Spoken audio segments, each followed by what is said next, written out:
Ward number 51 से हमारे साथ वार्ड नंबर 51 की ऐसी शख्सियत मौजूद है जो जलदाय विभाग से रिटायर्ड AN है और जो समाज सेवा करने का जज्बा रखते हैं, और उन्होंने समाज सेवा के लिए राजनीति को चुना और वार्ड नंबर 51 से चुनाव लड़ने का फैसला किया, और जो भाजपा टिकट के प्रबल दावेदार है वो शख्सियत है कुलदीप शर्मा। तो कुलदीप शर्मा जी से बात करते हैं। कुलदीप जी, किन मुद्दों को लेकर चुनाव मैदान में जाएंगे? मैं पहले तो आपसे ये निवेदन करूंगा कि मैं जन स्वास्थ्य अभियांत्रिकी विभाग से रिटायर्ड AN हूँ और मैंने लगभग 35 वर्ष तक जनता की सेवा की है। बेदाग, बिना किसी लांछन के, निष्पक्ष होकर के मैंने लोगों को घरों तक, गांवों तक पानी पहुंचाने का अथक प्रयास किया है। वर्तमान में मैं Hanumangarh district sir MB engineers foundation जिला हनुमानगढ़ का अध्यक्ष हूँ वर्तमान में, और समय समय पर मैंने Rajasthan council of diploma engineers के विभिन्न पदों पर रह करके मेरे साथियों की आवाज़ को बुलंद किया है, सरकार तक पहुंचाया है। और अब मैं चाहता हूं कि सक्रिय राजनीति में आकर के और जनता की सेवा करूं। इसके लिए कई तरह की वार्डों में या शहरों में समस्याएं रहती है।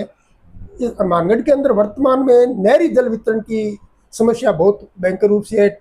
अंडरग्राउंड वाटर, ट्यूबवेलों का पानी दिया जा रहा है। मैं चाहता हूं कि उसमें जल्द से जल्द उसके कार्य को करा करके और हनुमानगढ़ टाउन और जंक्शन में नहरी जल का वितरण करवाया जाए, जिसमें वार्ड नंबर 51 भी सम्मिलित होगा। और यहाँ पे नालियों और सड़कों की बड़ी दुर्दशा है। कई क्षेत्र तो ऐसे हैं शहर के जहाँ पे अभी तक सड़क ही नहीं बनी है वार्ड नंबर 51 के अंदर। जहाँ पर वहाँ पर जाते हैं तो जैसे ये लगता है जैसे 20 साल पहले अपने इसमें हनुमानगढ़ में घूम रहे हैं। डिस्ट्रिक्ट हेडक्वार्टर पर अगर वार्ड में जो मंडी विकास समिति या नगर परिषद के अलॉटेड प्लाट है उनके आगे भी ये हालत है कि वहाँ पे सड़कें और नालियाँ नहीं है, तो मेरी प्राथमिकता रहेगी कि मैं वहाँ पे सड़क और नालियाँ बनवाऊँ, शहर स्वच्छ हो, जिसमें वार्ड नंबर 51 को भी प्राथमिकता दी जाए। पार्कों की बड़ी दुर्दशा है, उनका सुधार किया जाए। लाइटें, स्ट्रीट लाइट है वो खराब पड़ी है, उनको ठीक करवाया जाए।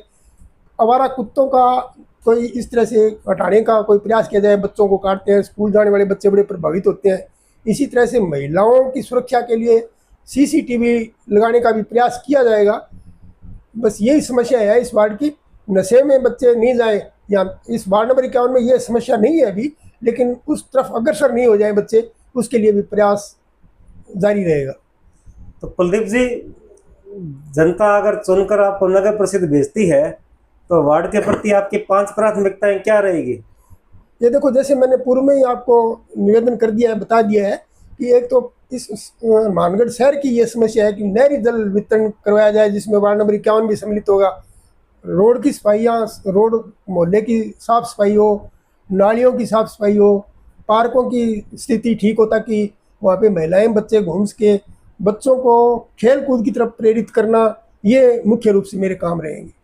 तो कुलदीप जी, अगर आप पार्षद चुन लिए जाते हैं तो क्या 5 साल जनता के सुख दुख में जनता के साथ रहेंगे? मैं देखो, मेरा इच्छा यही है। 65 ईयर का मैं ओल्ड हूँ और वानप्रस्थ आश्रम में हूँ। मैं ये चाहता हूँ कि मैं जनता की सेवा करूँ। मेरा और कोई अन्य कोई उद्देश्य नहीं है इसमें राजनीति में।